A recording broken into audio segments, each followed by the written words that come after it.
नमस्कार दोस्तों, ओम नमः शिवाय। श्रावण मास महात्म्य चौथा अध्याय सुनने के बाद आप हमारे चैनल को सब्सक्राइब करें, बेल आइकन को प्रेस करें ताकि हमारी वीडियो की नोटिफिकेशन सबसे पहले आप तक पहुंचे।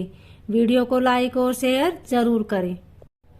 धारणा पारणा मासोपवास व्रत और रुद्र वर्ती व्रत वर्णन में सुगंधा का आख्यान। ईश्वर बोले, हे सनत कुमार, अब मैं धारण पारण व्रत का वर्णन करूंगा। प्रतिपदा के दिन से आरंभ करके सर्वप्रथम पुण्याहवाचन करना चाहिए। इसके बाद मेरी प्रसन्नता के लिए धारण पारण का व्रत का संकल्प करना चाहिए। एक दिन धारण व्रत करें और दूसरे दिन पारण व्रत करें। धारण में उपवास तथा पारण में भोजन होता है। श्रावण मास के समाप्त होने पर सबसे पहले पुण्य वाचन करना चाहिए।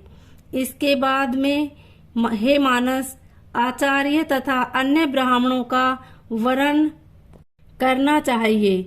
तत्पश्चात पार्वती तथा शिव की स्वर्ण निर्मित प्रतिमा को जल से भरे हुए कुंभ पर स्थापित कर रात में भक्ति पूर्वक पूजन करना चाहिए तथा पुराण श्रावण आदि के साथ रात भर जागरण करना चाहिए। प्रातःकाल अग्नि स्नान करके विधि पूर्वक होम करना चाहिए। त्र्यंबकम इस मंत्र से तिल मिश्रित भात की आहुति डालनी चाहिए।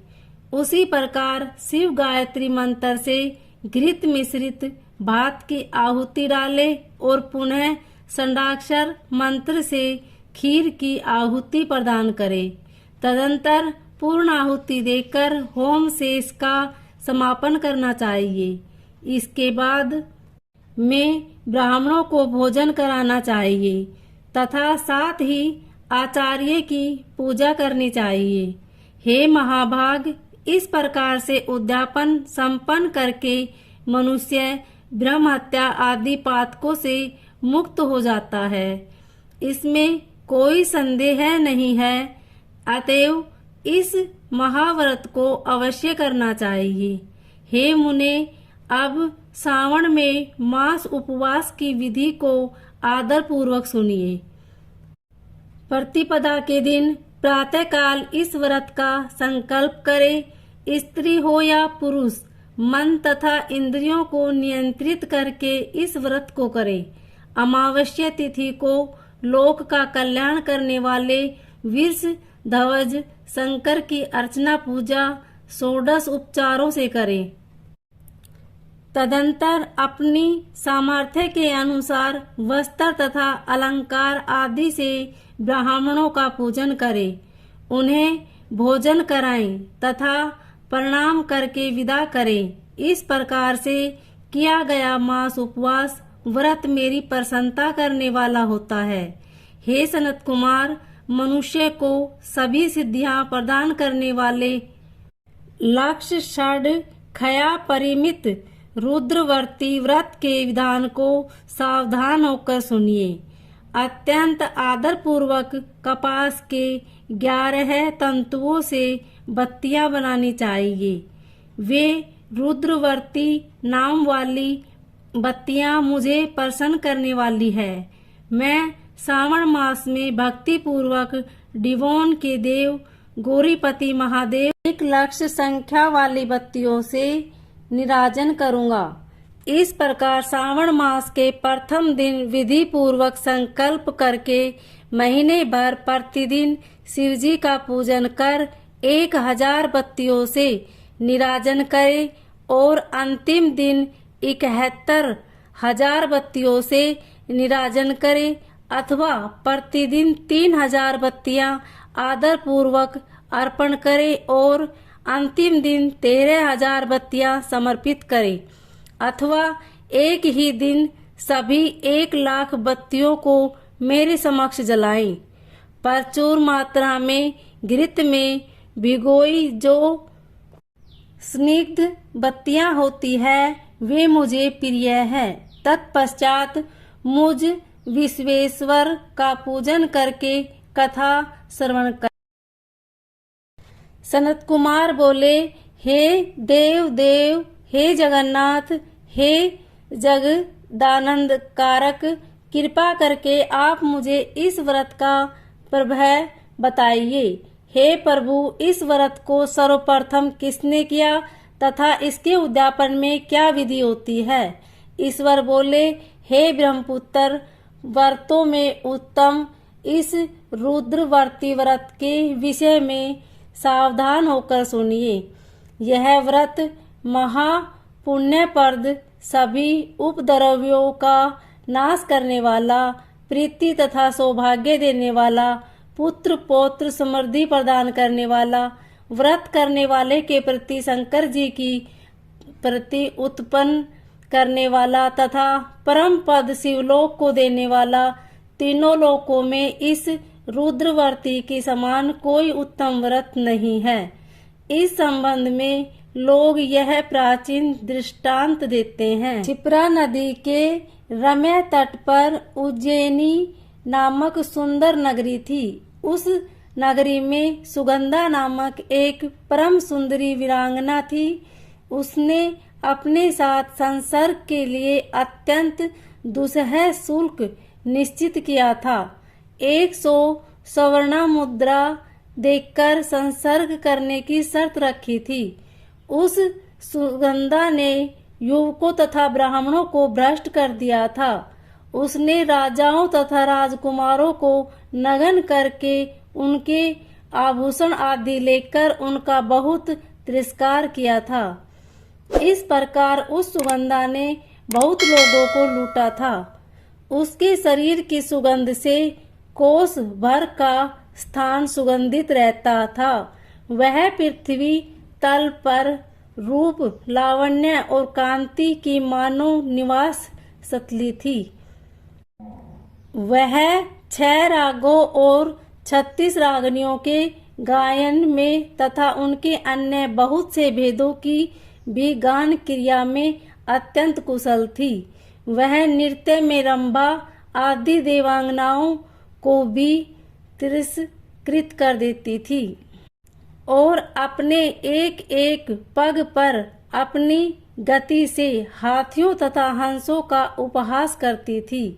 किसी दिन वह सुगंधा कटाक्षों तथा भोग चालन के द्वारा काम बाणों को छोड़ती हुई क्रीड़ा करने के विचार से क्षिप्रा नदी के तट पर गई। उसने ऋषियों के द्वारा सेवित मनोरम नदी को देखा। वहां कई विप्र ध्यान में लगे हुए थे तथा कई जगह में लीन थे। वहां कई विप्र ध्यान में लगे हुए थे तथा कई जप में लीन थे, कई शिवार्चन में रत थे तथा कई विष्णु के पूजन में तल्लीन थे। हे महामुने, उसने उन ऋषियों के बीच विराजमान मुनि वशिष्ठ को देखा। उनके दर्शन के प्रभाव से उनकी बुद्धि धर्म में प्रवृत्त हो गई। जीवन तथा विशेष रूप से विषयों से उसकी विरक्ति हो गई। वह अपना सिर झुकाकर बार बार मुनि को प्रणाम करके अपने पाँव की निर्वृत्ति के लिए मुनिश्रेष्ठ वशिष्ठ जी से कहने लगी। सुगंधा बोली, हे अनाथनाथ, हे विप्रेंद्र, हे सर्व विद्या विशारद, हे योगीश, मैंने बहुत से पाप किए हैं। अतः हे प्रभु, उन समस्त पापों के नाश करने के लिए मुझे उपाय बताइए। ईश्वर बोले, हे सनत कुमार, उस सुगंधा के इस प्रकार कहने पर वे दीन वत्सल मुनि वशिष्ठ अपनी ज्ञान दृष्टि से उसके कर्मों को जानकर आदर पूर्वक कहने लगे। वशिष्ठ बोले, तुम सावधान होकर सुनो। जिस पुण्य से तुम्हारे पाप का पूर्ण रूप से नाश हो जाएगा, वह सब मैं तुमसे अब कह रहा हूँ। हे भद्रे, तीनों लोकों में विख्यात वाराणसी में जाओ। वहां जाकर तीनों लोकों में दुर्लभ महान पुण्य देने वाले तथा शिव के लिए अत्यंत प्रीतिकर रुद्रवती नामक उस क्षेत्र में करो।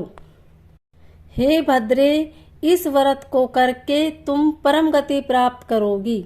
ईश्वर बोले। तब उसने अपना धन लेकर सेवक तथा मित्र सहित काशी में जाकर वशिष्ठ के द्वारा बताए गए विधान के अनुसार व्रत किया। इस प्रकार उस व्रत के प्रभाव से वह शरीर उस शिवलिंग में विलीन हो गई।